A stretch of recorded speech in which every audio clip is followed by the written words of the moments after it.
আপনার ক্যান্সার যতই জটিল হোক, আশা এখনও রয়েছে। ডক্টর সারোয়ার স্যারের এমনও রোগী সুস্থ হয়েছেন যাদের জন্য সকল চিকিৎসা ব্যর্থ হয়েছিল। সুতরাং এখনই ব্যবস্থা নিন।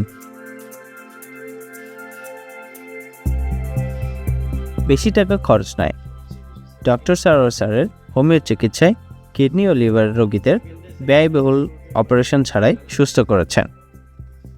সুতরাং সিরিয়াল দেওয়ার জন্য আজই যোগাযোগ করুন নিচে দেওয়া নাম্বারে। ডক্টর সারোয়ার স্যার রোগী দেখেন শনিবার থেকে সোমবার ঢাকা পল্টন এবং মঙ্গলবার থেকে বৃহস্পতিবার হবিগঞ্জ, সকাল 10টা থেকে সন্ধ্যা 6টা পর্যন্ত। সুতরাং ক্যান্সার হলে অ্যান্সার নেই, এই কথার ভিত্তি নেই। সবাই ভালো থাকবেন। আল্লাহ হাফেজ।